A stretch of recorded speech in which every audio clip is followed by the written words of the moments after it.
You are listening to DC On Screen. All right, well, welcome in, you bastards, to DC On Screen. I'm David C. Robertson, this Jason Goss.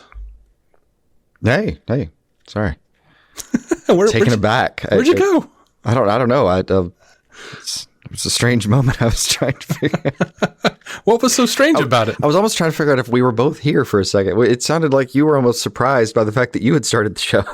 I often am. So for a moment, I was just okay. I'm with you though.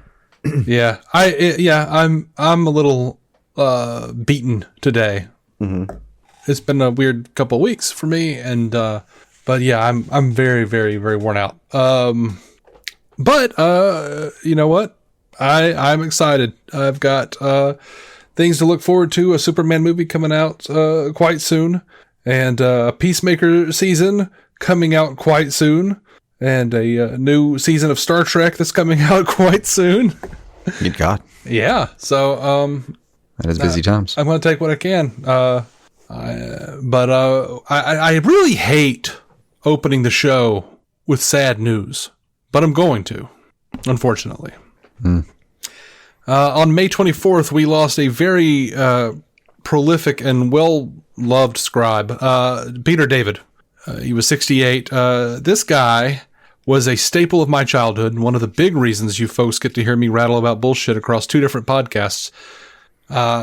So Peter David reinvented Aquaman. Let's just say that. Like gotcha. when I was a kid, when we were kids, everybody laughed at Aquaman. Yeah, he's the weird, I don't know, like he was just a weird short-haired blonde guy in Super Friends. Yeah, that was the basic understanding of him. Yeah, rode a dolphin, all that shit. Yeah, rode a dolphin. Yeah, the skiing guy. Skied with dolphins, and then rode a giant what is it? What's it called? A seahorse. Jesus Christ, the seahorse. And if anyone got in trouble, he'd stop and call a bigger fish to come help him out. Yeah. So not an inspiring figure. Then all of a sudden, he is this gritty, bearded asshole with a fucking hook harpoon hand. That was all Peter David. And that look, that version of Aquaman lasted for years and years. I halfway think Momoa wouldn't have ever been cast if it hadn't been for Peter David. He had killer runs on so many titles. Incredible Hulk. He was the guy that did the whole multiple personality thing for the Hulk, where you had Professor Hulk and you have, all the different versions of the Hulk. The different, personalities. Mm-hmm. Sorry. I'm so tired. It might be. Yeah. Spider-Man 2099. He and Ron Mars wrote the DC versus Marvel crossover that led to the Amalgam series. Dark Horse's Spy Boy, 2 runs of Captain Marvel, Young Justice, Supergirl. Wrote loads and loads of Star Trek comics and novels. Many of which were much better than any of the television shows. So I'm just scratching the surface. He also wrote Young Justice episodes and way more than I'll ever be able to get to. I didn't know the guy personally or anything. I did get to correspond with him some in the late 90s or early 2000s over email. He was always very kind to me, and if you're looking for something to get you started on writing your own comics or really anything, see if you can find a copy of Writing for Comics with Peter David or the revised edition, Writing for Comics and Graphic Novels with Peter David. And that revised version has a foreword by the late, great George Perez. He was one of those guys. He was one of those, like they didn't do this, by the way, except they did it for him. They let him have his own Star Trek series of novels where he created his own captain and his own ship.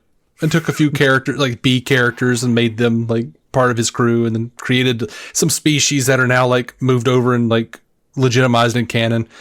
That's what would now be called the Scott Snyder treatment. Oh yeah, New Frontier, great line of novels. Yeah. Peter David though, did you ever watch Nickelodeon Space Cases? He did that. He created that with Bill Mumy. And it was kind of like a bunch of kids get trapped on a spaceship, and the spaceship goes off into uncharted territory, and they don't know where they're going. And Jewel State was on there as a kid, but this was all way before Firefly, but it actually looks like Firefly a little bit. Good Lord. What a talent, man. He'll be sorely missed as far as I'm concerned. All right. We're going to get to news now and just start plowing through like some kind of sex thing. Something. You nailed it with that. I'm really off my game today. Segue was just whew. Like a hungry mole covered dick. I don't know. I don't know. It doesn't work, does it? It was shining. It was a shining moment. I'm proud to be a part of it. I tried. On to our next adventure. This has become fun for me. I'm borderline excited about if you'll just exhaust yourself in the middle of this show. I think it's entirely possible. I'm seeing signs of cracking as we speak. Yeah. I want to go ahead and ask where the show notes are on the drive if I need to take over, right? Okay. They are. They're on the drive. Just making sure. They're on the drive. I'll just Superman news. How about that? You ready for that? You like some of that? Mm-hmm. All right. So there's a tummy full of Superman Blizzard right now. Yeah. It's been a few weeks, couple weeks since we've done a news episode. So some of this is going to be old. Some of this is like today's new. Superman early screenings. Warner Brothers and Amazon have partnered for exclusive advanced screenings of the first DC Studios film from writer-director James Gunn.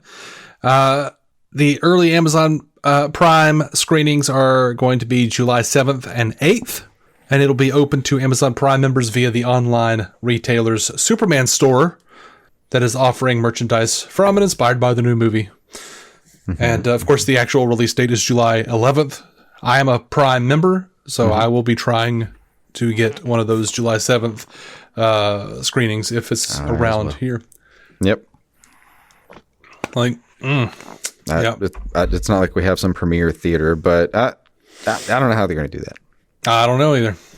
Now, as most of you know, and we've always had this rule on the show, I do tend to say it a lot for new listeners as we start getting close to film releases.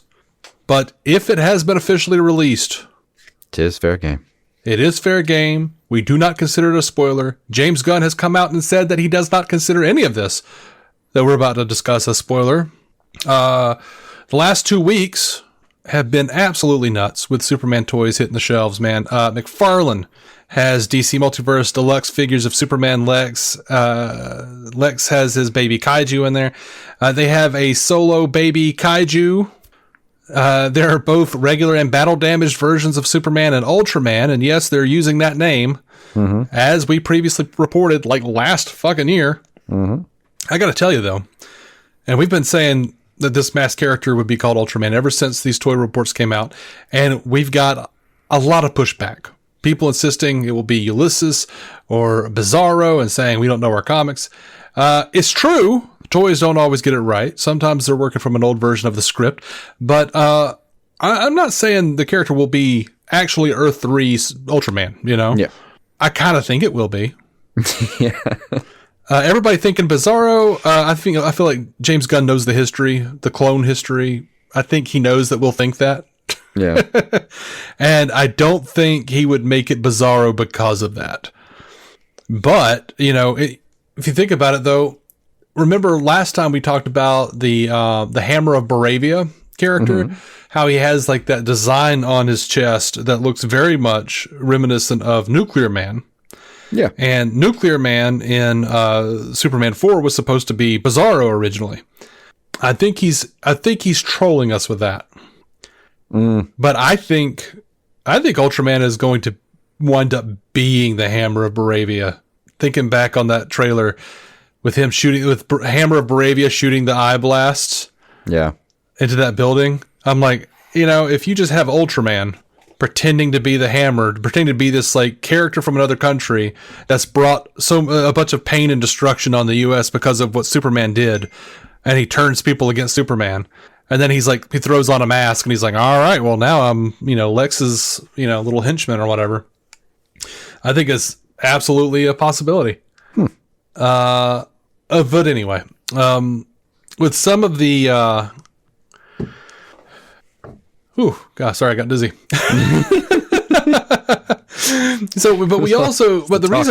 the reason I think it actually might be Ultraman from Earth 3, is because Gunn says the quantum unfolding chamber introduced in Peacemaker Season 1, the same one that brings Peacemaker to an alternate universe in the Peacemaker Season 2 trailer, Gunn is saying that technology will be seen in Superman and will be at the center of the story in Peacemaker Season 2. So I kind of think Ultraman is the Earth 3 Ultraman. Just proper Ultraman? I'm kind of feeling that way. With the cute little mask on for a second? Yeah. I'm kind of feeling that. Like I said, it in the interest of parsimony, it makes more sense right now for it to just be that than a convoluted thing. Look, right now for it to be on the packaging, and it very much is on the packaging, DC's Ultraman, right there. But like, it is going. They won't be able to just straight up lie about that this close to the movie. I don't know. Yeah. Has that been done? I don't think that's really done. Not really. I mean, you couldn't just mislabel it right now. That's going to be something that this character is called in the film at some point. Mm-hmm. So for it not to actually be that thing, you're going to be. It's a stretch. It's doable. Yeah, it's doable, but it is a stretch. Now, as far as possibilities, and this is a possibility that gives me pause in believing that it might be Earth 3 Ultraman proper. That fucking long-headed alien creature that looks like he's in shackles, standing next to Lex. I don't know what he is. He looks like he could be like true form John Jones, Martian Manhunter. They could probably get away with making his fire eyes look like the heat vision. Yeah, and I know he can certainly, take a cork on for a real fight and all that, but I don't. Yeah, yeah, I don't know. But yeah, that little alien is. It would be nice to see an actual Martian, and one of the things I'm excited about too is we're probably going to get a few little glimpses like that of real meaty characters that he's just not letting us know about. Because he's not being afraid at all of expanding the universe. No, he's not, and certainly has a plan for going heavy with it. So. Motherfuckers expanding the multiverse, dude. Like, wait till we could talk about Peacemaker here for a second. But Jesus God. So yeah, the toys from McFarlane and Spin Master and all are all over the place. Mm-hmm. Like they've got book bags. They've got all sorts of shit out there. Yeah. It's like Superman's all over. Like he's on fucking. He's told the Keebler elves to take 5. Yeah, he's pimping fudge stripe cookies.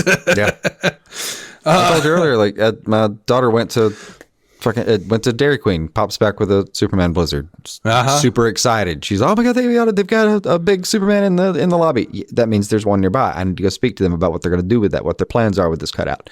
Like it was cool though. I enjoyed the shit out of this. Like my daughter went to a thing and then came back more excited about a movie I was excited about because that's how fucking marketing works, Dave. Yeah, it is. I was just really excited about this. Like I told somebody else at work today that just was a neat experience. It put me in mind of like wanting a triple cheeseburger in like Jurassic Park days. Mm-hmm. It just felt so damn organic again. I haven't seen this fucking marketing out of WB in forever, dude. Yeah, I agree. And it's exciting. And I know it's stupid and, it's, evil consumerism or whatever. Whatever it is. I enjoy being excited about a stupid thing again. This brings me joy right now. I don't. Have you seen the baby Joey? Have you seen baby Joey yet? No. He's a little green toddler, and they've got toys of him. Mm-hmm. A few different kinds of toys of him. They've got these little like toys that you like open their little mouths and stuff, and they've got like 4 or 5 of them at least floating around. But that's good.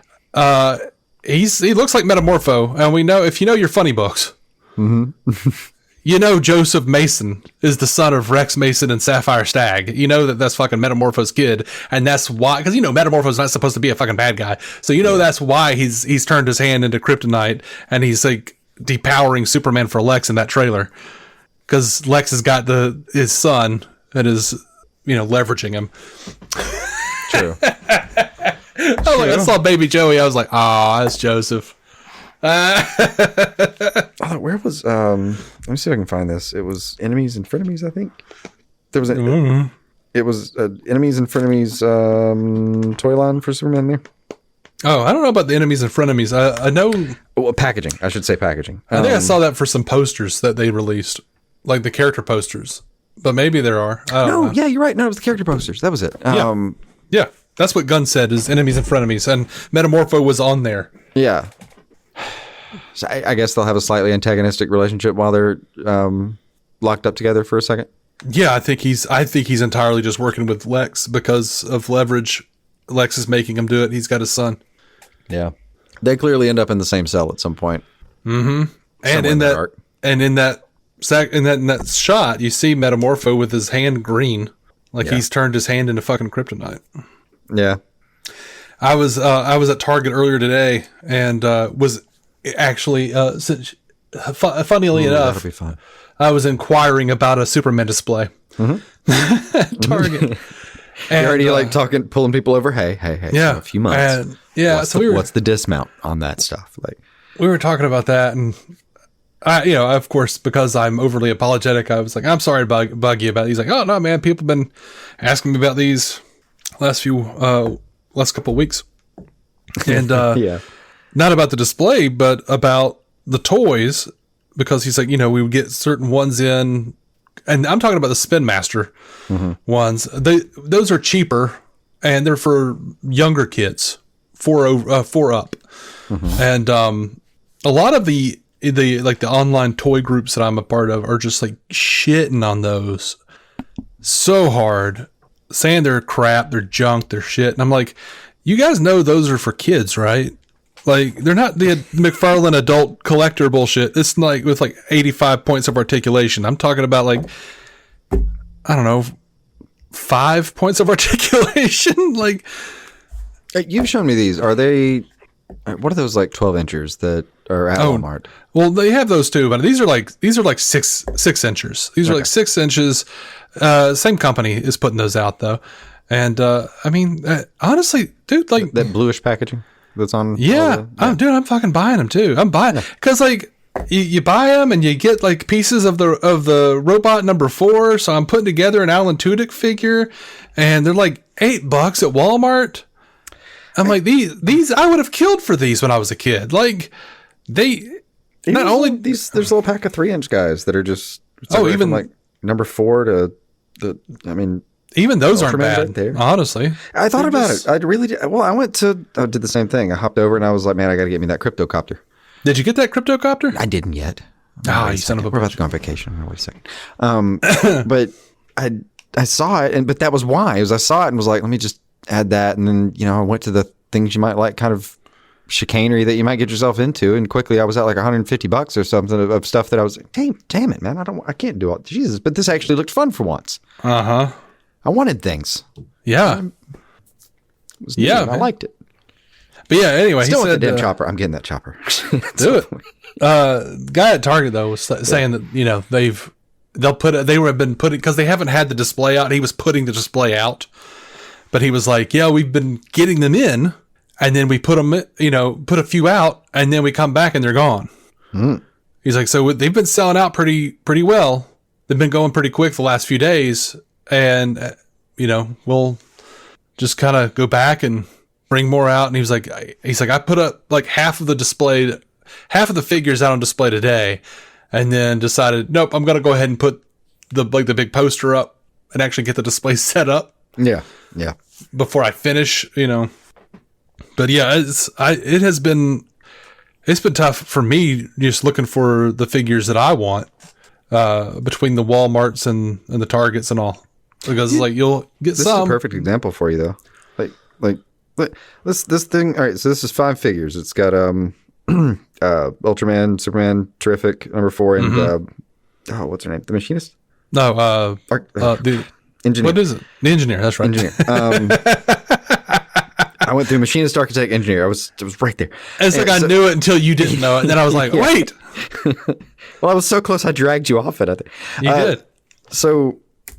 It's 5 of those. It was this thing's $12. Yeah, I know. I know exactly what you're talking about. But it's got knee, waist, arm, and head. I think those are anyway. There's a 1-star review that says no points of articulation. Come on, man! It's $12 fucking bucks for a bunch of 3-inch little kids ones, and they do bend at the knee. It's not no articulation. Yeah, they actually have better articulation than the 4-inch figures that I used to get when I was a kid. Yeah. But not as good as some of that Happy Meal shit, because that would occasionally absolutely knock it out of the park. Yeah, absolutely. But yeah, the little 6-inch figures I've got, I've got Superman, I've got Engineer, and I've got Mr. Terrific. I was tempted. Like, they had Guy Gardner. They had Hawkgirl, and they had Metamorpho at Target today, but I didn't buy them because at Target they're $10 and at Walmart they're $8, and I just couldn't pull the trigger on it.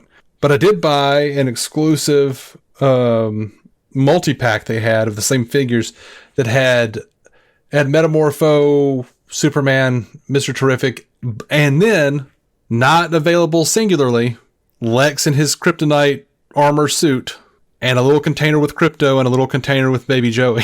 And they have slime. They have slime in there that you can fill those up with. Nice. Yeah, no, I'm not ashamed. I bought the ones for the kids. So did you, at least. Happily. Yeah. I was very pleased. There's the one you were talking about with the where it comes together to make a little number 4. It's beautiful. Oh yeah. So I almost. Oh God.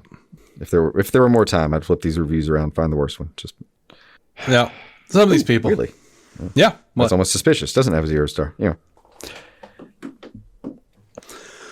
All right. But it was just nice to. It was nice to want things again. I'll get more as the time comes. Oh yeah. Well, I'll be going back. So yeah, y'all go out and get you some Superman toys. Wow. We talked about this actually. James Gunn debunked a fan theory about his upcoming Superman movie. This was over on Threads. Now at the end of the trailer, Superman flies up in the sky and then he flies back down towards the camera. Or as I described it, gets his ass handed to him or something like that. But he doesn't. See, a lot of people thought that. Gotcha. But someone brightened up that image, and you can clearly see he's just flying right back down towards the ground. He's face forward. Really? Absolutely. But when they messed with the brightness, the colors went, a little wonky, and these people thought that he was Bizarro. And Gunn said, haha, is Superman. It's real photography of David. So no, sorry. Now, Isabella Merced was talking to the DC Studios Showcase official podcast. God, that's a long name, y'all. Should be something short like DC on Screen. It is not a catchy name as far as it's not. DC loves, that's one of the things about DC is they love fucking around and using the same special words over and over again, like showcase. Yeah. They love doing that kind of shit. And I'm like, y'all are just not helping yourselves with marketing. That's all that is. Yeah. Anyway, she says, Kendra, that's her character, Hawkgirl, is reincarnated, but she's reincarnated from an alien. So she has all those memories. The story is actually really dark. It's actually so fucked up that I wonder how they're going to handle it when it comes to addressing that. She carries all of these memories and the traumas and the mistakes of her past lives in her body wherever she goes. So she has a little bit of a grumpy demeanor. Yeah. She says, I love it. Honestly, it gives me so much backstory and it's super helpful. But then also with the James Gunn twist, the self-awareness and the comedy of it all, it gives me the opportunity to sort of make light of my trauma. I love that he's already put that in there for her to gestate. And that's part of her character in her head. And just the sentence, she's reincarnated from an alien. Yeah. I just love it. That's my weird DC. I love it. Yeah. I think that was kind of the tone she took with it. I went back, I listened to that one. And that was kind of what she was going for, I think, was they were beating around the area of hey, how weird is this going to get? And she was like, well, pretty weird. Don't even know how they're going to handle it. It's kind of weird. And yeah, I liked how she started describing that though. It was well, no, she's got all these reincarnations and she just carries these memories, but they're not, it makes her sound like an incredibly schizophrenic type character that I think I'm going to enjoy. Mm-hmm. Absolutely. I think it makes her is that going to make her kind of a prick? Kind of a Guy Gardner's friend kind of prick? She definitely seems like a prick in the Peacemaker trailer. Yeah. So another little thing that we came up with that we were, not we, but the fans, but I also said it. A lot of people, when Lois in that trailer says, did you ask the president about this? And it cuts to Lex A lot of people thought that was an insinuation that Lex was the president. And one person was even saying on Threads, like, oh, yeah, well, he's already said there's no origins in this movie, so Lex might already be the president. And James Gunn said, there are no origins, but Lex is not president. I mean, yes, but no. Yes, but no. Your heart's in the right spot, but no, not that one. So there was a rumor that came out that, they said that international distributors have just received the update. This movie is going to be 2 hours and 2 minutes. This will be the shortest Superman movie since Superman 4, The Quest for Peace. And of course, that means it's going to be bad somehow. But Gunn says that is not correct. It's almost totally locked, meaning we are just finishing a couple of VFX shots over the weekend. That was last weekend. But that's not the running time. Whole big articles have been written about this 2 hours and 2 minutes. One guy over at World of something. Like fully digested by that. Yeah. I get so bored with media sometimes in that way. This guy, Jordan something, World of Real, I think. Yeah. I looked it up. Notoriously disreputable website. Yeah. So don't even he used that 2 hour and 2 minute rumor and just went on like a whole thing. He said he's been asking around, and the last screening did so poorly that they've just been doing manic reshoots, and oh my God, I don't believe any of it. He said they cut out 25 minutes. Yeah. I'm not in the mood to believe it myself either, but I feel like I've seen way less of the reshoot hullabaloo that always happens this time than I have previously. Now, to some extent, there were reshoots and weird shit that happened around the cuts of the previous movies. So, yeah, it always there's a baseline of scoopism that's going to happen with those kinds of articles. But if there's more, maybe it's because there's something actually there. But I mean, maybe. But so far, the only people I've seen reporting on that is the baseline scoopism bullshit. The baseline bullshit. And the one reputable website that I saw reporting on it, they sourced the bullshit website. See, they're like, according to the World of Real. I'm like, oh God, okay. But yeah, like, I mean, the whole crux of the idea is that, like, oh yeah, well, the last screening didn't go well, and it was too funny. Warner Brothers doesn't like how funny it is, and so they're cutting out all of Gunn's humor, and they're trying to make it make sense. And he's got to do reshoots, and that's just not happening, y'all. Yeah, it's just not like the way they're saying. I mean, I know that there have been a couple of like small pickups and stuff, and I know that they continue to tinker with it a little bit here and there. I don't think it's like they're saying it is, though. But it might be. Who knows? He said there were a few pickup shots for just he did stuff that wasn't where he wanted it. He did, but at the same time, I get it, because when I first read the headline, I went, "There's the old WB I know." There they are. The other foot's about to drop. I see.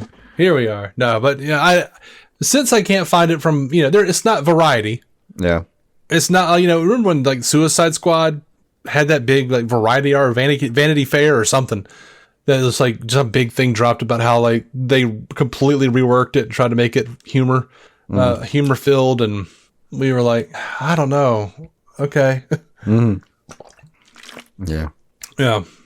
So I mean, we're not quite like Suicide Squad's a good example, because we're in this period. I think at this point in the movie, when that one was released, it was still in the hype period. But you remember just before the movie where there was like this weird silence period? Yeah.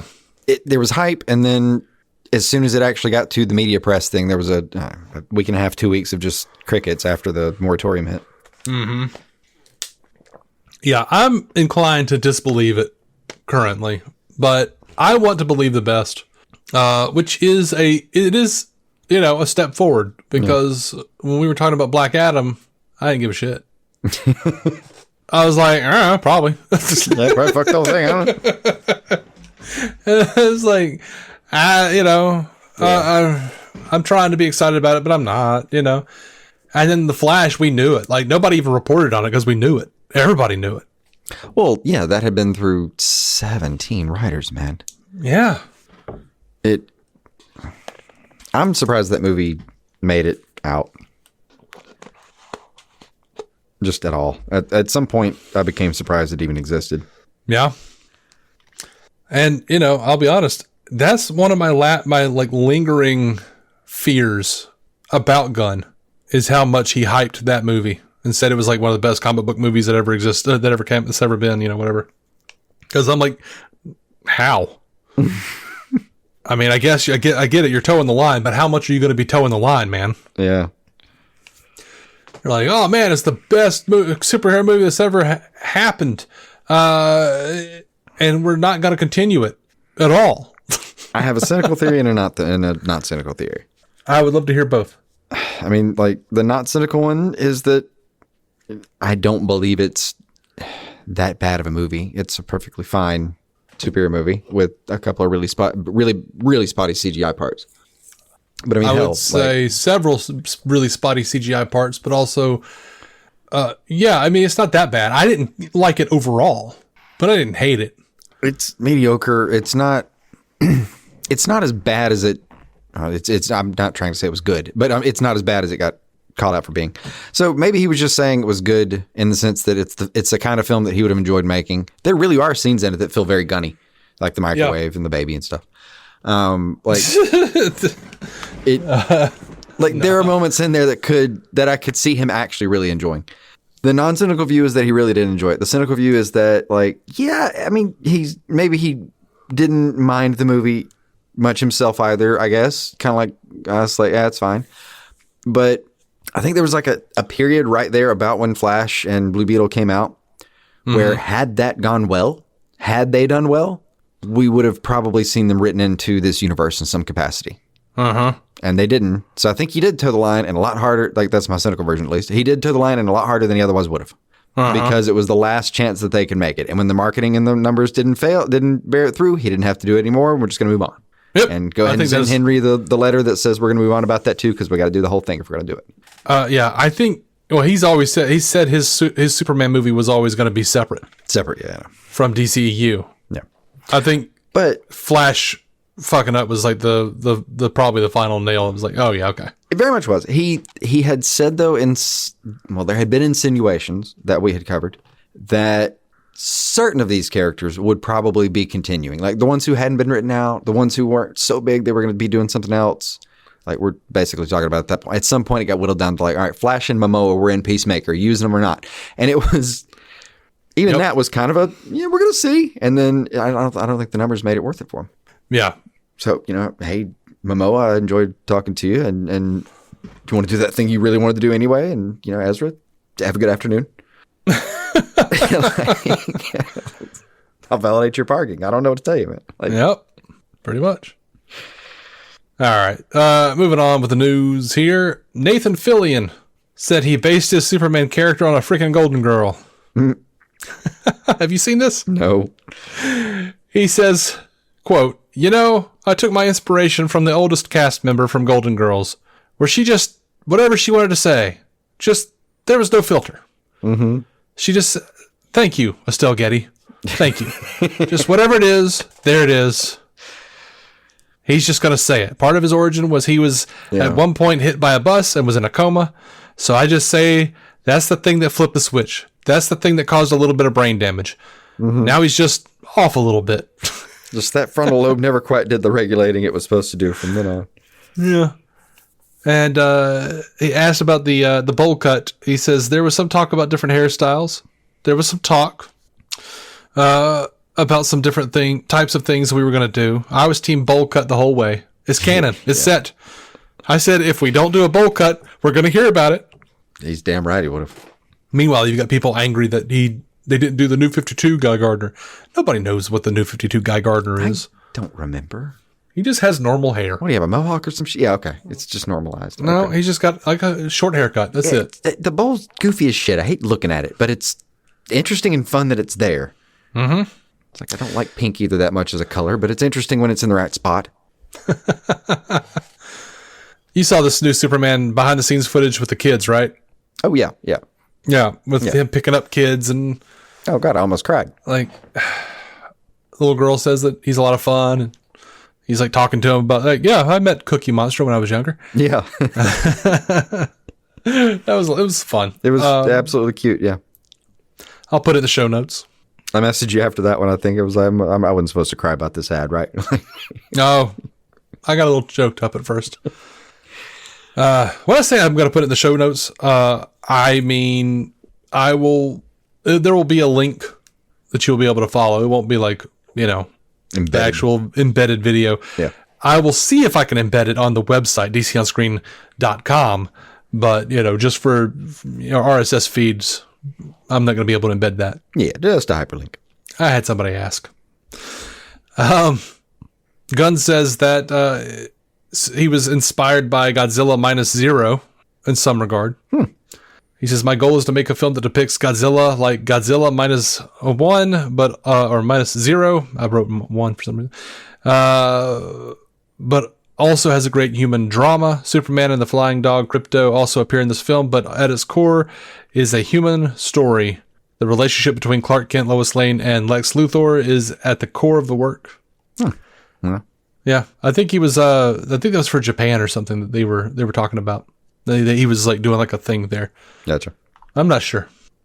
Speaking with Screen Rant, Michael Rosenbaum was asked if he had any involvement in Superman. And he says, James asked me to do something fun, so I have a couple of lines that I voice. That does sound fun. He said, Gunn is one of my best friends. He's very loyal. It's exciting. I think he's got a great vision, and he's putting his heart and soul into it and expressing that because he knows how important the character is. I love that Rosenbaum's going to be in there somewhere. Yeah. He's becoming a fun cameo to have through the Gunn movies, too. Oh, yeah. Let's just keep seeing him show up and then do nothing. Yeah. According to the Classification and Ratings Administration, Superman has been rated PG-13 for violence, action, and language. I might still. There's a piece of me that's hoping I'm going to go see this and go, okay, I've seen it and I'm comfortable with my daughter seeing it. Let's bring the 6-year-old. Yeah. I think she'll be fine. I'm hoping so. She seems like she actually will go see it with me and enjoy it. We'll see. Hey, how much? Just a spare thought, but somewhere in Lex's office, if he has something along the lines of an Alexa that speaks back to him like a digital assistant, that would be a fun place to put a Rosenbaum. Lex as a. I saw someone saying that he should be Lionel Luthor. Yeah. That'd be a great turnabout. I do deeply feel how the CW they were they loved the legacy casting. They loved it. And it was 50-50. And I may be being a little bit generous with some of that, but we'll call it an easy 50-50, I guess. Sometimes it's like, man, that was cute. Good job, guys. Glad you thought of that. And then the other times it was a stretch and what are we doing? Yeah. Do feel like Gunn's going to have pretty good discretion and taste about that. My hopes are high. I suspect he will. I think my favorite one is still from Smallville when he finds the caves with the Kryptonian writing. Mm-hmm. And then Jor-El starts speaking to him, and it's Terrence Stamp, the guy that played General Zod in Superman 2. Nice. Nice. Genuinely, we could probably do an entire episode of just going over. We could probably do an hour's worth of just recapping the really cute legacy casting that happens in DC. Because man, it is fun sometimes. It is. Oh, again, one of my favorites. Batman: The Brave and the Bold. Reverse Flash was voiced by John Wesley Shipp. Also good. Yeah. Like we said earlier, they did release new character posters. They had Superman, Mr. Terrific, Hawkgirl, Green Lantern, Crypto. They had all the bad guys too. Lex Luthor and Metamorpho and Eve Tessmacher. Yeah. Taking her selfie. Someone asked Gunn about the rivalry, Fantastic Four coming out so close to Superman. Gunn says, they come out 2 weeks after us. There's room for both. I love my friends at Marvel. You can find whatever discussions you'd want to find online. I would focus on all the positivity around the films instead of getting sucked up in online fan wars. I agree, of course. I really do wonder, we're talking about a very different landscape than when we started talking about things in general. But, 2 weeks would have been a devastating thing for a Marvel movie in a budding universe. Like that would have been, God, really go back 10 years. That would have been seen as almost a suicide attempt. Yeah. You're going to start this universe 2 weeks before a Marvel movie. What? We don't live there anymore. We don't. That's for the amount of people that still spill out. I think 2 weeks is ample time. And those people are still going to be happy to go hit up Fantastic Four either that week or 2 weeks later when they want to. I still haven't seen Thunderbolts. I'll go see Thunderbolts like this weekend probably.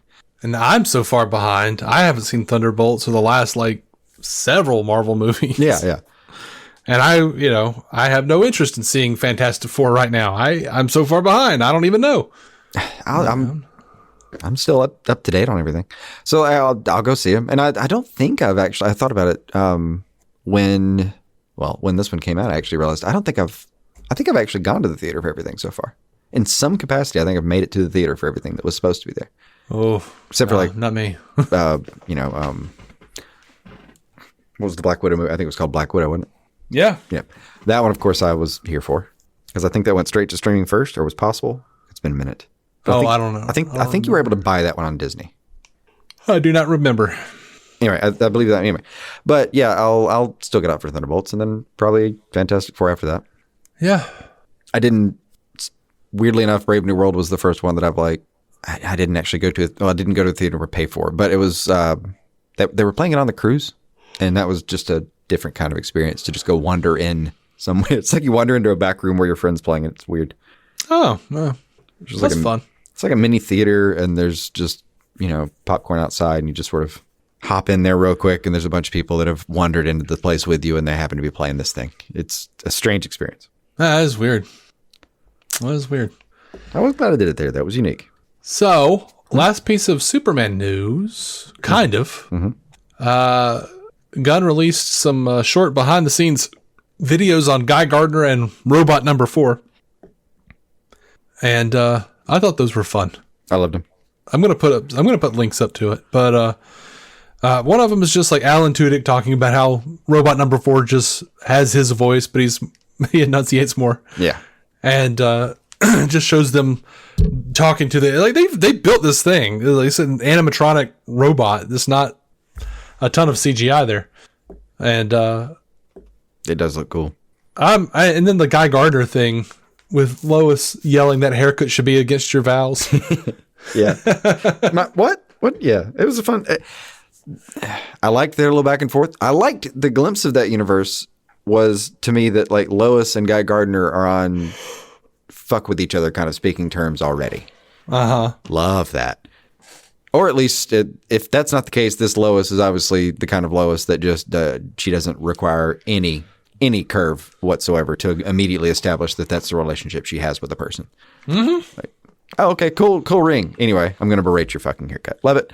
But the other one, that last line in the Superman one, when number 4 is like, you want to take a rest? He's like, no can do. Got to get back into the fray. Oh, I adore that so much. I'm glad you did. I didn't like that line. I really loved it. Or maybe I didn't like the way he said it. It gave me a Zap Brannigan feel that I wasn't entirely comfortable with. Oh, I don't know. It's like, no time, Kif. Got to get back into the fray. Oh, that was how I was taking it. Yeah, but I think that gives it an extra sincerity. I read it very much as he was making fun of himself a little bit during the sentence. Yeah. I thought he was taking the piss a little bit, which made it way more fun. But I like the idea, though, that he's still... It's like a quick nod to the never-ending battle moment, right?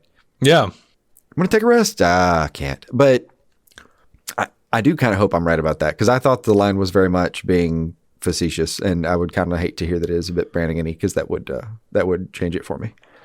Yeah. It might be facetious instead of Brannigan. I think you'd enjoy it more if you'd read it my way, I think. Yeah. Oh, definitely. Yeah. Just hearing you say it gave me relief. I was like, oh, that is probably how Gunn would have written that.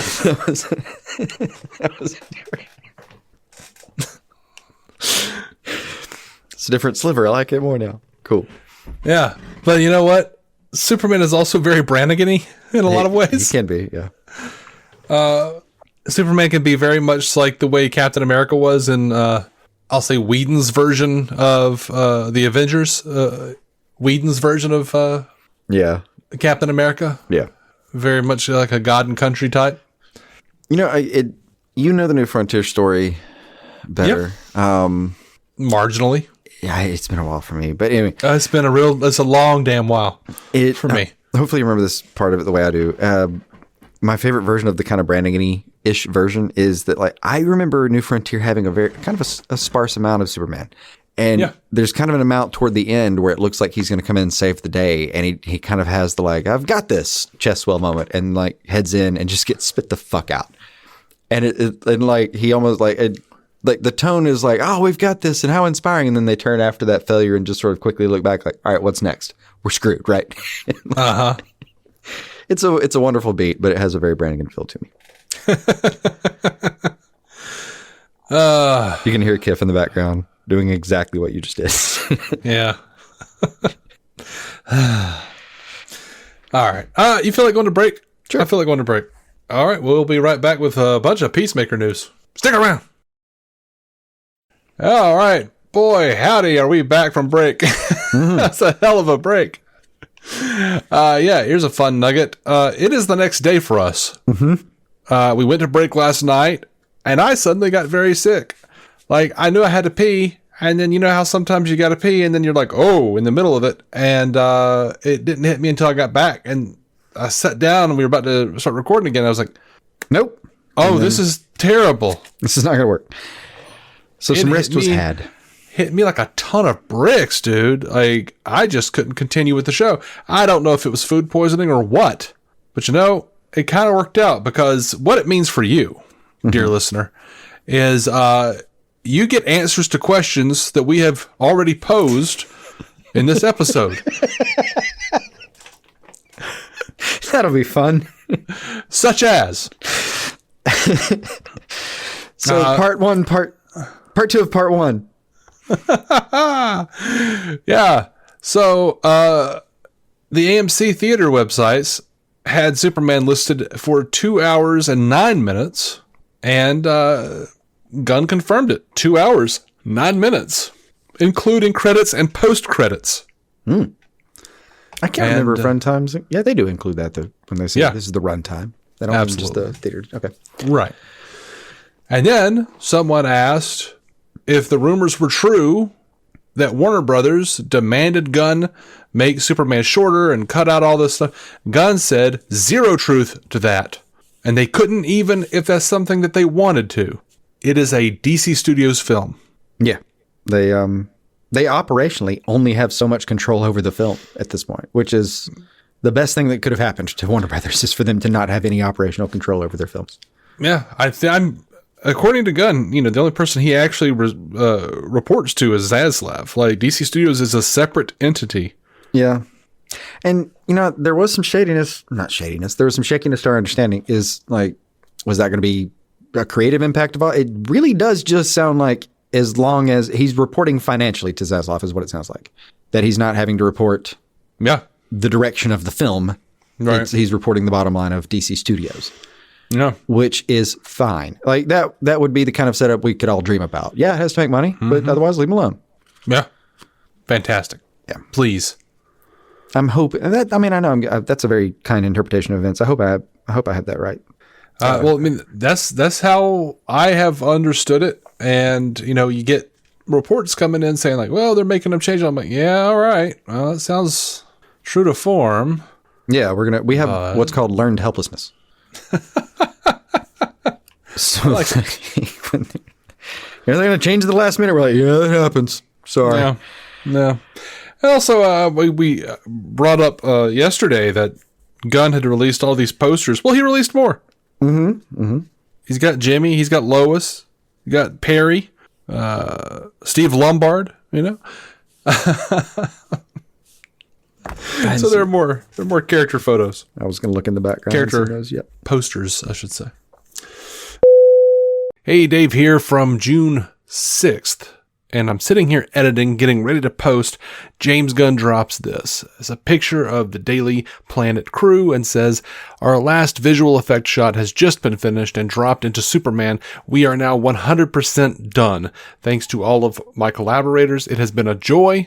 And for the rest of you, I can't wait for you to see the movie July 11th. So Superman is done. We were just talking about that in the episode. Thought I'd share that with you guys before we push this one out. All right, let's move on to Peacemaker. That's where we were heading before all this went so terribly, terribly awry. And by the way, I didn't say anything. I don't know why. I didn't really give my opinion on it. 2 hours and 9 minutes. That's God's plenty. As my grandfather used to say. God's plenty. You know, my grandpa used to get mad at me. I did not know he was a peanut farmer. Your grandpa. He'd get mad at me because I would eat when I was a kid, you know, I was like going through crazy growth spurts and whatnot, and I would just like. Yeah, they've never seen you. You're quite tall.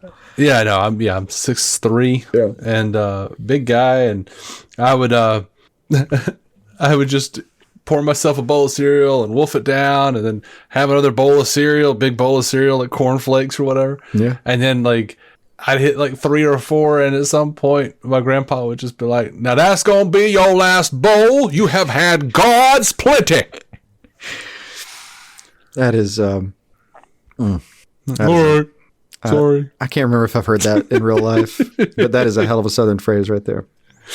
Yeah, he was awesome. That's good. Anyway. I do like 209 because 209 is going to translate to like 2-ish, 202 in real screen time here. And like, yeah, I dig it.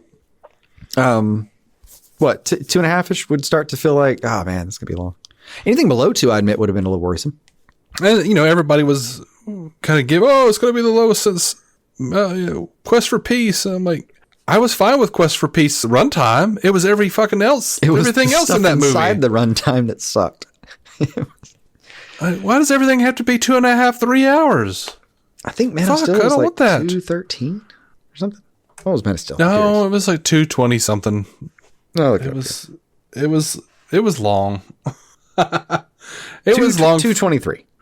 It was long for me and my bladder. Yeah, I agree. Yeah, it was getting a bit long. Which, you know, the Superman the movie, the theatrical version was 2:23. 2:23. Okay. Yeah. God. And Man of Steel was 2:23. I don't know. I didn't think it was that, but that's the Googling of it is telling me that it's 2:23, and now I'm wondering if that was done on purpose. That would be funny. It would be, and also Google has been very wrong about these things very recently. So yeah, the little bot at the top is questionable. It's not the best bot in town.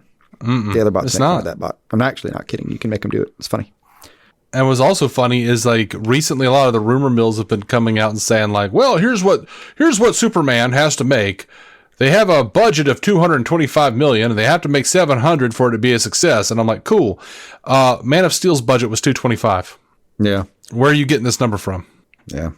Like, I don't trust any of these people. Yeah, it's funny though. There's one of the little running bars here. One of the Google features has runtimes under it, like ZSGL 4.2, Superman Returns 234, Justice League 2 flat, BVS 231. It already has Superman with the logo listed under it as 2.9.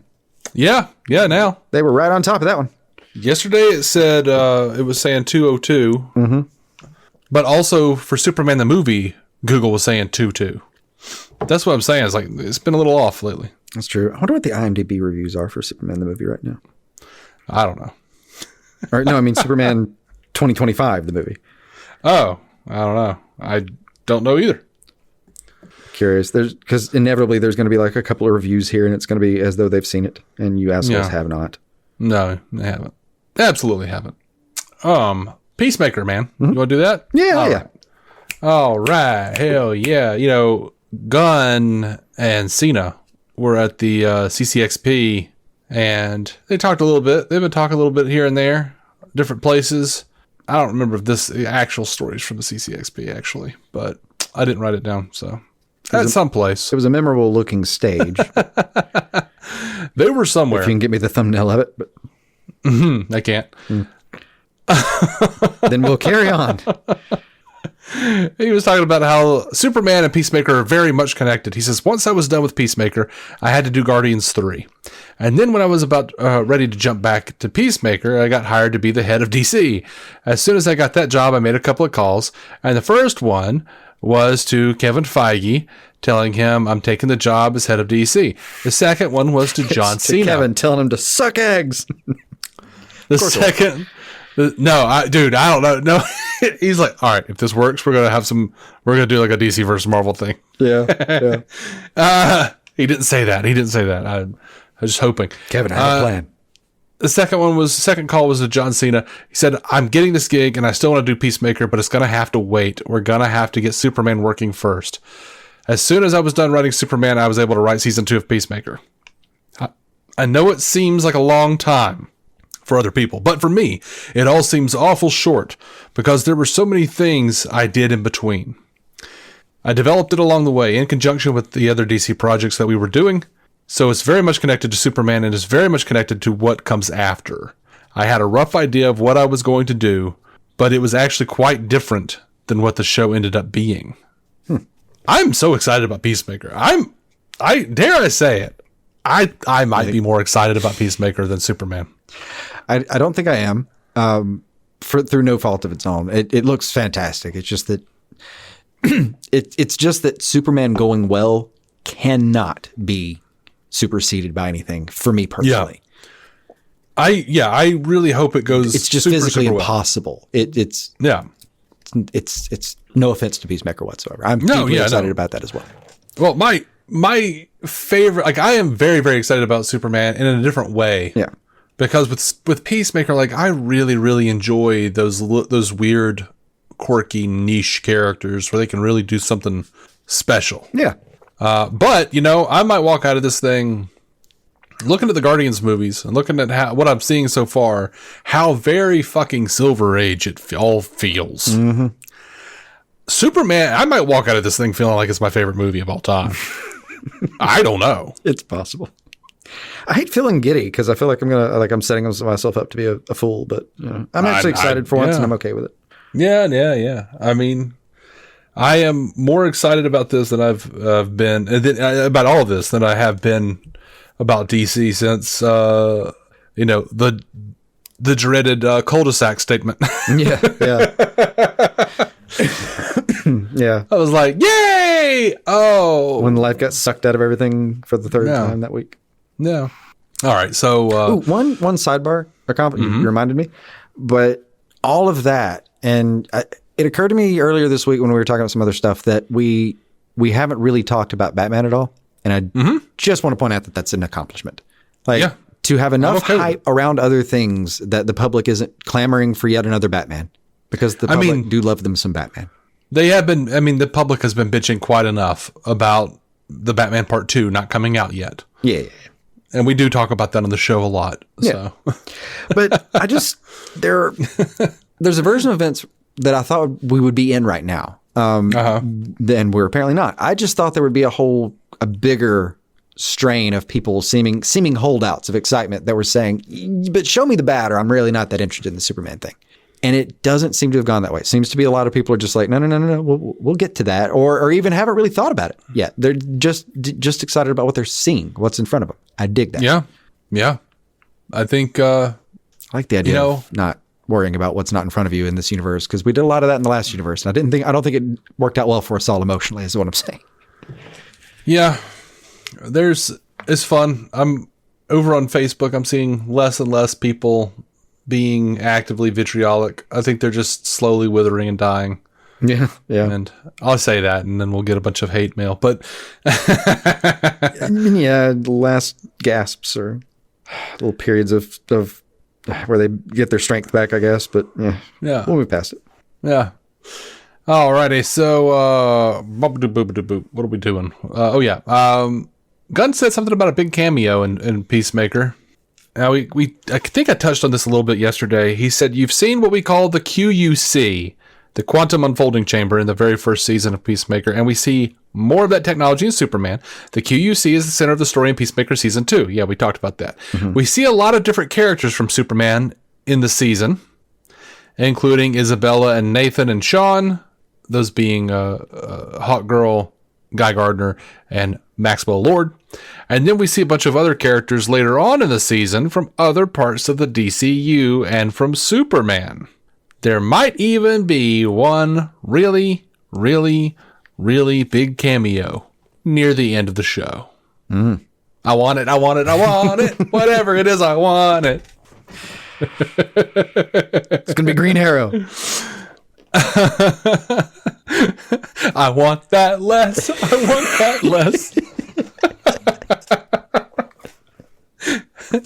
You'd still take it. Okay. All right. We got a Green Arrow. We got a Green Arrow. That'll work. I would absolutely take it. I would absolutely take it. Absolutely. Yes. Greg Dillahunt. Let's do that. Yeah. On the other hand, I just had a whole lot of Arrow. I know. Hey, what if at the end of that Glenn Powell shows up in a gold outfit? Oh. The casting we all want anyway. Come on. I'd take Glenn Powell as a Booster Gold. Absolutely. It's the most obvious fucking thing in the world. It's chocolate and peanut butter, man. I mean, yeah, it is the currently the most obvious thing in the world. Yeah. I hate how it's so obvious that you'd have to like pay him more almost out of respect for it. Yeah, and also I would like to point out at this juncture that our show has now been around long enough that at some point we fan casted Vince Vaughn and Owen Wilson. God, we did, and I don't regret that. As Booster and Blue Beetle. Yeah, and they'd still be fantastic. We did a great job there. Yeah. I don't know what they're up to now, but Vince Vaughn is doing what is it called? Bad Monkey over an Apple. Great show. Oh, actually, yeah, Owen's doing another Apple show, isn't he? I just saw that it was the title hit. The title eludes me. Wilson I just saw a draft of whatever that is that he's doing over an Apple TV with Mark Maron. I don't think I knew about that. I'm gonna have to look at that. It was a part of me wants to say like, yeah, we could see whatever they're doing these days. We could see Vince Vaughn and Owen Wilson do like an older version of. Oh wait, that won't work for Ted. We may have passed the casting time for that pair. Yeah, I mean, I could see if we're still sticking with Jaime in this universe. But you know who played Ted in the Blue Beetle movie was Will Wheaton. So, yeah, which I was delighted about. Yeah. Yeah, I'm sure he was. On the other hand, I was like, I mean, are we just going to ignore Jason Sudeikis as the perfect Ted? Yeah. Is that what's going to Ted Cord is Jason Sudeikis? Come on. He would be good. Come on. Anyway. Like, I mean, I've come to respect Wesley Crusher and from Next Generation a little more in my older age, but I mean, I love Stand By Me, but I don't give a shit about Will Wheaton, dude. Come on now. Come on now. I think I just like him as a concept. Yeah. Of just a nerd hanging around doing nerd things and making a living out of it. Yeah, and he was like unseen. You just heard a voice. So I think if I saw him, he does have a weirdly recognizable voice, though. Yeah, he showed up on Night Vale at some point, and you didn't have to stop and ask yourself who that was. It was clearly Will Wheaton had been invited into the studio. Oh, okay, cool. Yeah. I think if I saw him in the flesh as Ted Cord, I would laugh. I would be like, no. Well, that is a good point. He is supposed to be a bit fit, and I don't see Wheaton as a gym rat long enough to make that suit fill out. No, he'd actually be better off as Booster, who kind of is only like a former athlete fit. I say this with Slightly love, honestly. I think Will Wheaton keeps the hanger in his shirt so it'll appear that he has shoulders. Yeah, I know the type. It felt mean. I feel bad now. Not enough to cut it. Not enough to worry about it, really. But. I love your internal dialogue, really, if I could expound it, was not enough to cut it, but enough to move on. Anyway, the next part. Yeah. James and John Cena were talking about to Entertainment Weekly how they were going to have to change, or how they've changed the season 2, the opening for season 2, I should say. And we've heard this before, that they're going to be doing a new dance sequence. He says, I'll give you an exclusive. You get to see Eagly try to dance for the first time. So that's really something. He is not the best at it, but he tries to really join in the dance sequence at the end. He's got a little pose this time. I dig that. I dig that so much. He's got a little pose this time. Yeah. And they were talking about why they had to change it. And he says, well, we killed everyone in the first season. Yeah, there weren't a ton of, yeah. He said, everyone died. Yeah. He said, also, we have a lot of new cast members. Tim Meadows is Langston Fleury. Sol Rodriguez is Sasha Bordeaux. And Michael Rooker's in the cast. Judo Master is a bigger character this time. So I knew that I needed to do a new dance. Yeah, he says, this time around. This time around. Hanging around now? Like, there's... Oh, yeah. He said, this time around, everybody looked at it through a different lens, knowing how much the audience enjoyed the first one. We knew this is going to be a cornerstone of the show, so let's dive in. Everyone gave their best in season 1, but I just think people now know the importance of it, and hopefully it shines through in season 2. My understanding of that, I want to say it was Jason Lee's wife that did it. Oh. But my understanding of how that came together was that the attitude was very much like he wanted to do this weird thing. And it just sort of came out of the idea of wanting to do something weird for the opening. Mm-hmm. And they just sort of achieved that and had fun doing it. And then the rest of us, to put it very mildly, dug it a lot. Yeah, it's great. So, like, yeah, I guess they're coming at it now like, oh, shit, we got to follow that. Mm-hmm. My favorite thing last time was just some fucking reposted thing about the first time you see the theme song and, you know, it's a guy sitting on the bed real scared. Second time you see the theme song and it's like you're kind of scared, but you're like your foot's moving a little bit. Mm-hmm. And like the third time you see the same song and you're standing up at the edge of your bed doing the moves. Like, but yes, that was my favorite part is I saw the first one. It's chaos. I don't know what I'm even doing. And like, yeah, by the third or fourth episode, it was the thing I was most excited about starting that episode with. It really does set the mood. It gets you into it. It's so good. I ended up with a weird little 80s playlist for a second off a couple of those. Oh, yeah. You got a little Hannah and Rocks going on. Mm-hmm. Mm-hmm. So apparently Peacemaker is going to be the only property DC is bringing to Comic-Con. Yeah, okay. Which makes sense. Superman will have already come out. Yeah. It's mid-July. It's like third week of July usually. Yeah, something like that. So, have that in your head. Don't be thinking we're going to get like... I think, like, he did say that, like, he would be discussing certain things during the panel, like during Q&A and stuff. So, while Peacemaker's the only thing officially coming, he's going to talk about some other things. Like, he's going to drop some shit. Mm-hmm. Gunn confirmed a time jump of a couple of years for Peacemaker Season 2. He says, we'll get to see how Adebayo's outing of Project Butterfly and Walter's Argus ops fell out, some of which is Rick Flag Sr. being in charge of Argus now and coming for Peacemaker and, for trying to kill Flag Jr. and Suicide Squad. That's or right. for killing him in the... he straight up accomplished that goal. Yeah. Entertainment Weekly did a first look on Peacemaker Season 2, and we found out who Michael Rooker's character is. Mm-hmm. Do you already know? I know nothing about this guy. You'll have to explain whatever it is. All right. So in the photo, he's got like a giant, like fucking musket over his shoulders. He's dressed like Native American wear. He's got a long coat. He's got a bowler hat. Mm-hmm. And he is, as Gunn says, Red Saint Wild. And he's the world's foremost eagle hunter who is on a mission to kill Eagly. That's all I knew. We thought Eagly was probably the most popular character from Season 1, and so in Season 2, he has his own story with his own nemesis, played by none other than the despicable Michael Rooker.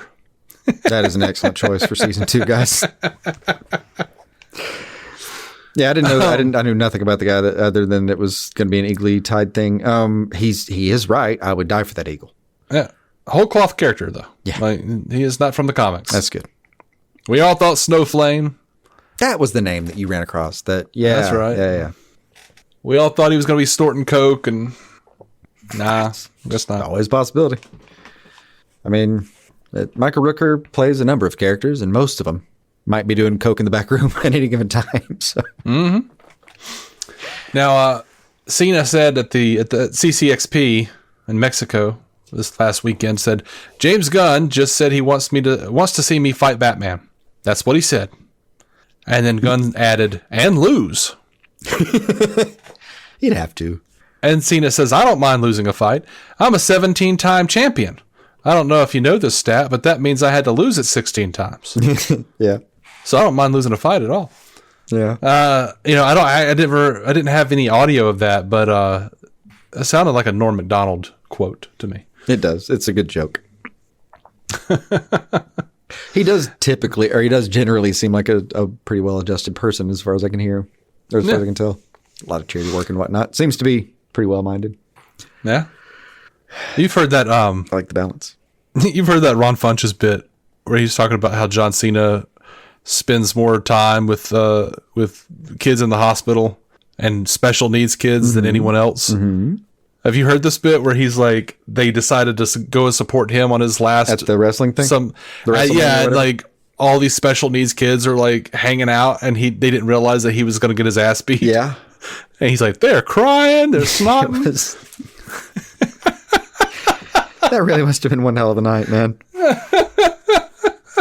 Because like you can't actually tell. I think that's a thing in general. You kind of don't tell people what's going to happen in any capacity. And there's a general tradition with wrestling that you just sort of, you never actually are supposed to answer the question straight and just say it's fake. You're just supposed to wink and, move on or something. But like, it's a whole set of traditions there, but like, oh God, explain later. Yeah. Hell, if I understand some stuff about wrestling, I think some of it really kind of is decided in the ring to some extent. Like they play with the crowd and like, the winner might kind of not be who you thought was going to be out. That like it may not go according to script. Yeah, I think it might be a bit like Curb Your Enthusiasm. Like they know what the outcome is and they have certain planned bits, but the retro script. And then my understanding though, some nights it may change on like while you're out there. Because I've just heard these stories of like the crowd reaction dictated, like everyone kind of knew like, what would be better. And, you just improv it. And then there have been a couple of, like there's a famous little incident with like Bret Hart getting fucked over in Montreal, I think it was, where he was not supposed to lose that night. And like they actually, like the ref came in and called it. But it's a stage show, so it was over. Anyway. Yeah, no, there was one where one of the Hart brothers weren't supposed to lose the way they did. I think that's the one I'm referring to, because it was like his hometown. He wasn't supposed to they were supposed to let him retire with dignity, and Vince McMahoned him. Oh no, this guy fell and broke his neck and died. Oh, his brother. Yeah. Yeah, that was another Vince McMahoning. I don't think so. It's very different. I don't think that was a Vince McMahon. It was a very different situation. Yeah, I think that was he fell the wrong way. Yeah.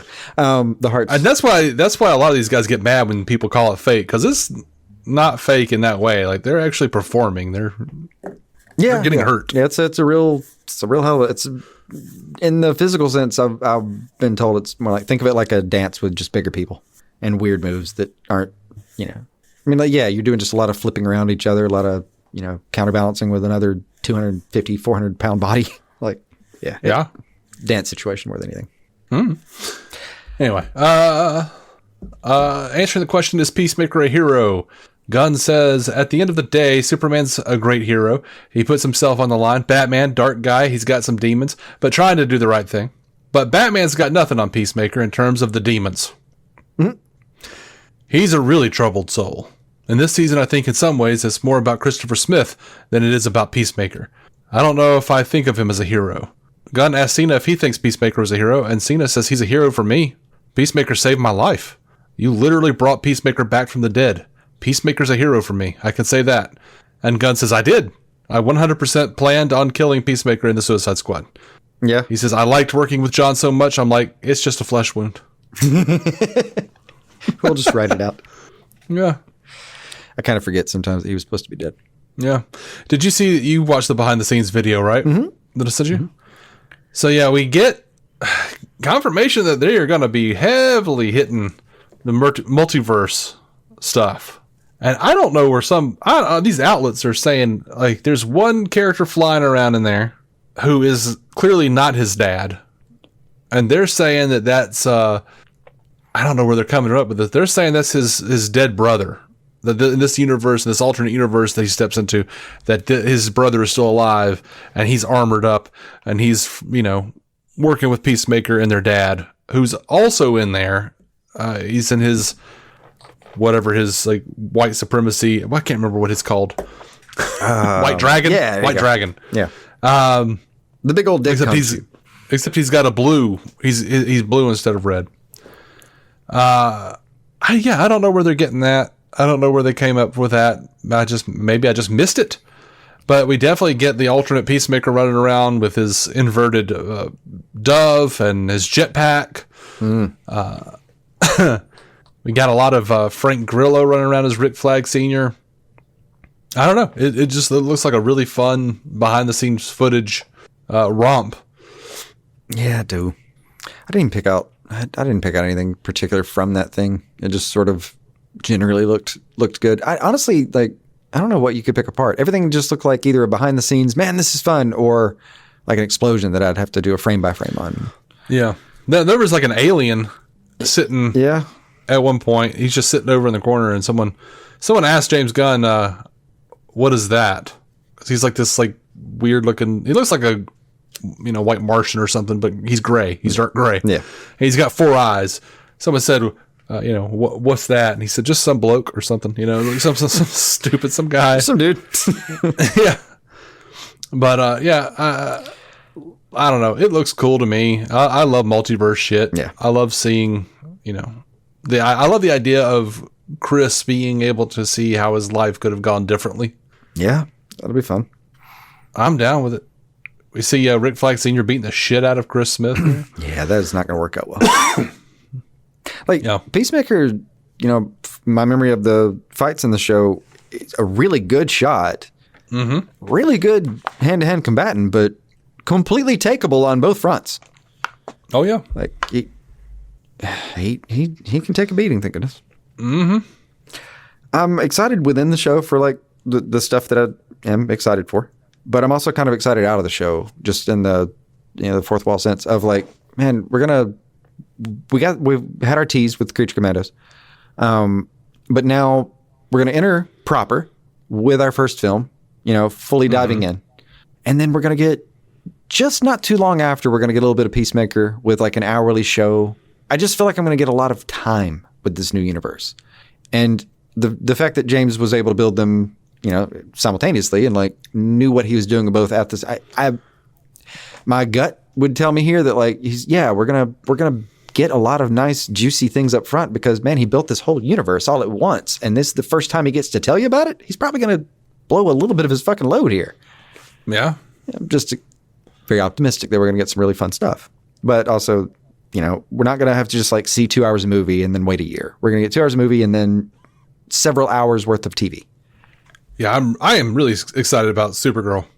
Just knowing that just on the basis of it being based on Woman of Tomorrow. Yeah. Is exciting as hell for me. But then also knowing Momoa showing up as Lobo. That's not going to hurt my feelings one bit. I'm just, yes. Yes. Yeah. Yes. And, by the time we get to that, we'll have the multiverse in full swing. I just feel like I'm not going to have as many questions right now as I thought I was going to have even a year ago when we were really talking about this. It's a good time. Yeah.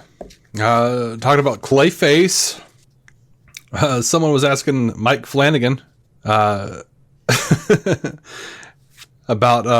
if Feet of Clay, the Batman the Animated Series episode that introduced Clayface, was an inspiration for his movie that he wrote. Flanagan said, "Of course it was. That is the perfect story. Feet of Clay, Ron Perlman, to me, that's it. That 2-parter knocked me out. The short answer is that is absolutely what inspired my script. That is the world I wanted to live in. Batman the Animated Series, when I was growing up, was my Batman. As much as Michael Keaton was my Batman, the animated series really was my Batman." And about the development of Clayface, he says, "I don't know what they're going to do with it. I'm not directing it. And that filmmaker will need to make it their own. I know that they're doing work on the script. I'm off doing other things now. I really hope it remains true to the spirit of what I wanted it to be, but it's not my movie, so I'll be in the audience with you, anxious to see how it comes out." That's scary, man. Yeah. I'm like, oh man, already he wants it to be like that, and of course that's a fantastic 2-parter, incredibly disturbing. Is that the set of episodes that has the origin scene? Yeah. With the thing that haunted our childhood? Yeah. That shadow? Yeah, like the silhouette of them pouring whatever that clay was, polymer stuff it was. Whatever it was called. I'm God, I can't remember. still baffled by what standards and practices thought was not okay and okay on a given day. Just pouring it down his throat, drowning him that shit. Yeah, absolutely. And like sound effects in the back, and like you just. And then we see them like lugging a melting body through an alleyway and throwing him into a car, and his arm is hanging out of the fucking door, and they shut the door on it, and it just melts. It just, oh God, that's just. Whew. God. If you'd like to join our class action lawsuit, yeah. Over to Constantine too. I don't know if I trust Peter Stormare here. Peter Stormare was apparently talking to the Direct, and he says there's a lot of back and forth because I think Keanu is not so happy with the scripts because the first one wasn't that successful in the beginning. It became a sleeper and became a cult movie, and now it is one of the biggest cult movies ever.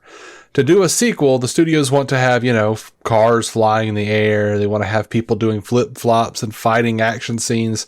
And I think Keanu says, I've done John Wick. This movie is spiritual. It's about demons and regular people, and I wanted to keep it that way. And we talked about that. I wanted to do God coming down exactly the same way, but in a black suit and looking more or less like Lucifer from the first one. I'm 12 years older, so it's going to be hard to, completely imitate the first movie, but I think from Keanu, he wants to do a sequel that is very close to the first one. It took a long time for the original to become a cult classic. It really worked, and it will work on the audience again. You don't have to add a lot of action and shootouts. You have other movies. Don't turn it into Big Marvel. Don't turn it into us flying around in the harnesses all the time and shooting each other up. Don't bring in the big guns. Let it be. I have not heard a single thing I disagree with. Right, but I do. I have heard.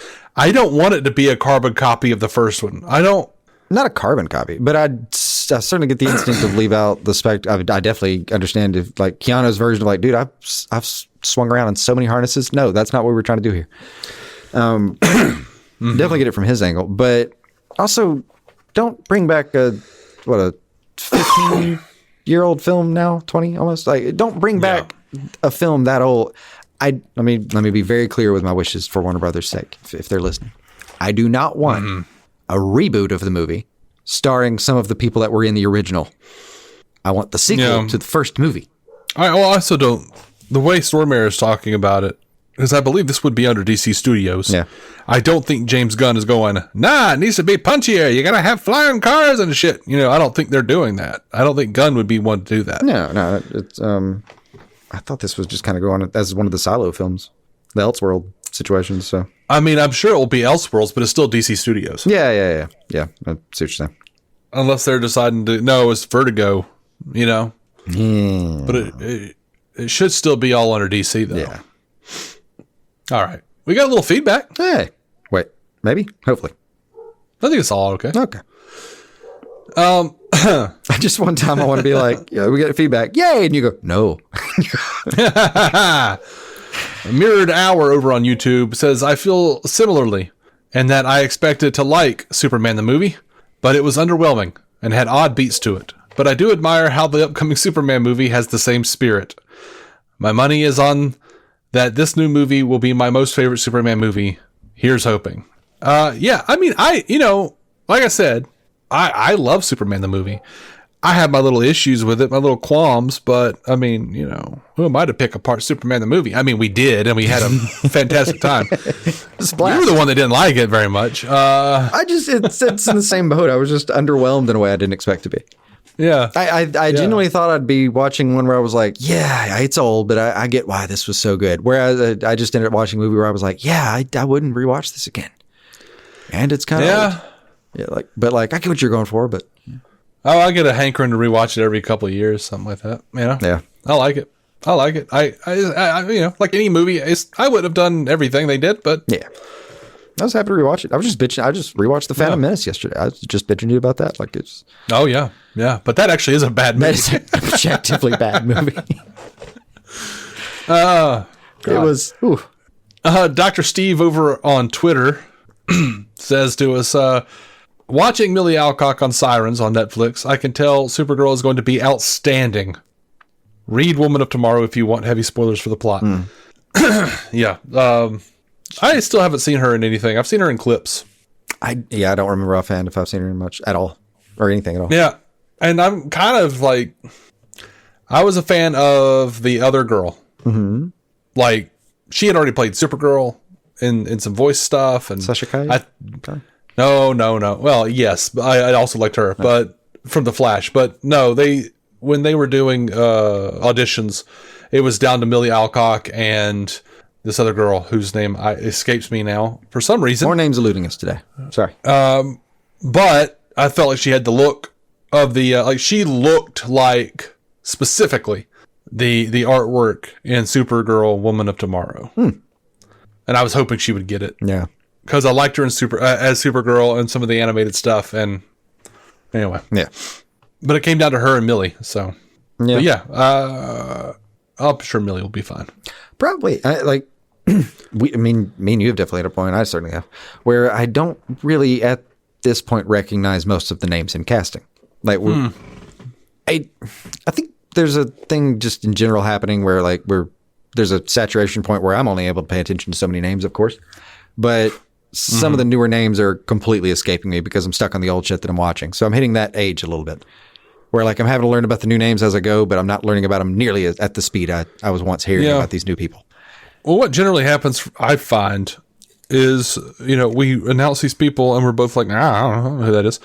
But because of the cyclical nature of Hollywood, by the time the movies come out, we've seen these people in other things. Yeah. Yeah. And I'm like, yeah, okay, I didn't know who he was a year ago, but how could you not know, but now we're very familiar. How can you not know Cad Qualidou, Yeah.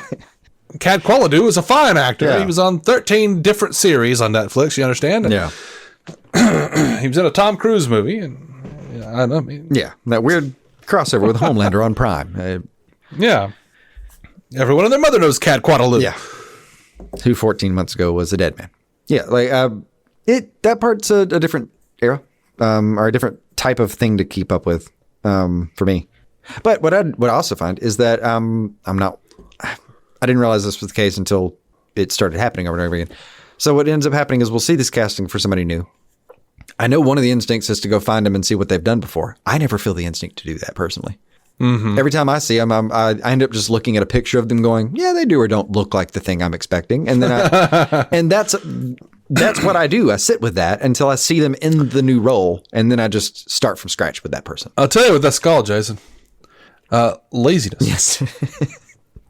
I just ended up I didn't think it was going to help me digest Pattinson as the Batman anymore to go watch that weird movie with him being a meth head that apparently he did a phenomenal job in. I saw the trailer for it at some point, and he did look like he did a great job in the shots that I saw. I wasn't super interested in going back for that movie or like the Lighthouse one. Or anyway, he did some stuff. Yeah. I never went back for it. I'm for me familiar enough with you, and I'll just watch you in the movie, and then I'll watch the movie. I didn't know him. I don't know him from anything. And when Pattinson came up, I knew him from Twilight jokes. I've never watched the Twilight movies. Yeah, I never watched Twilight. I know, but when he was announced, I kind of looked around and looked at some clips and went, all right, fucker, connect. Yeah. I'm not gonna watch those movies, but I saw scenes, and I went, oh, all right, shit, good on you, dude. I'm entirely casual or happenstance about it. Like if you sent me one and said, hey, check this guy out, I'd happily go click on it and go and, oh yeah, it looks great. I would never search for it myself though. No. It would never even occur to me to be like, oh, I wonder how they do. I assume they were hired for a reason. I'll see you on the day. Yeah. That's called damned sorry. Yeah.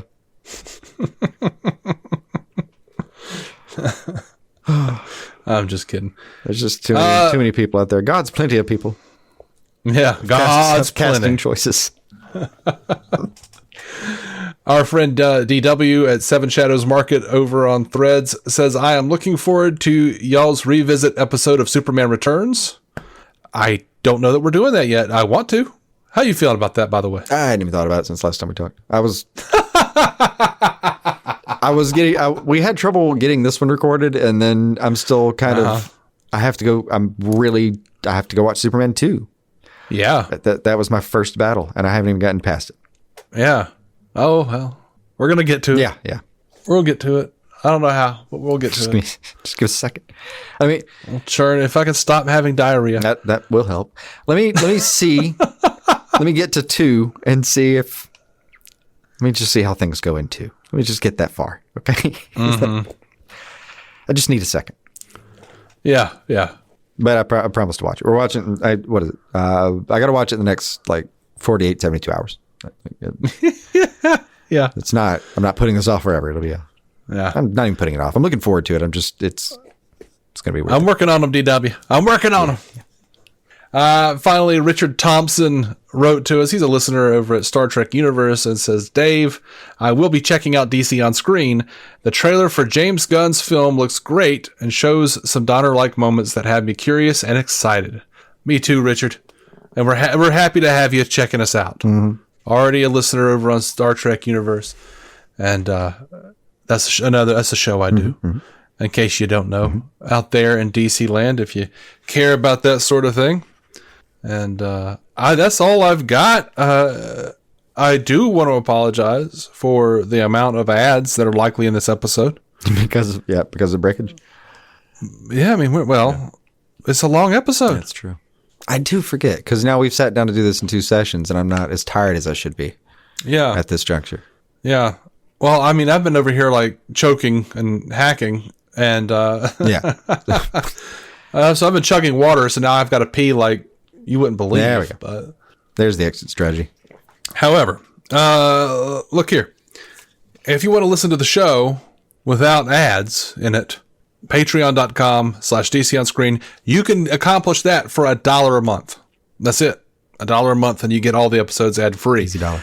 Yeah. That's what I would recommend, because you can't trust us to put up exclusive content. We just keep fucking up and not doing it. When we do, I think it's pretty fun, and we have a lot of exclusive content up. Yes. So, it probably is worth it if you wanted to do the $5 a month, because there's a lot of back catalog. And I have to say, I'm pretty proud of myself. I have it categorized really well. You do. You could find it and be like, oh, I like this format of, because we do warm-ups, we do, chasing squirrels. I think we've only got 3 of those. We do Comic Castaways, which, man, I want to do more of those. We do need to sit down and just do a few of those. That's where we go through the DC Comics Encyclopedia and just find literally set random it on random fuckers. We pulled up a random page generator to keep it that way, and and then I harass Dave with whoever's on the page that we pulled to.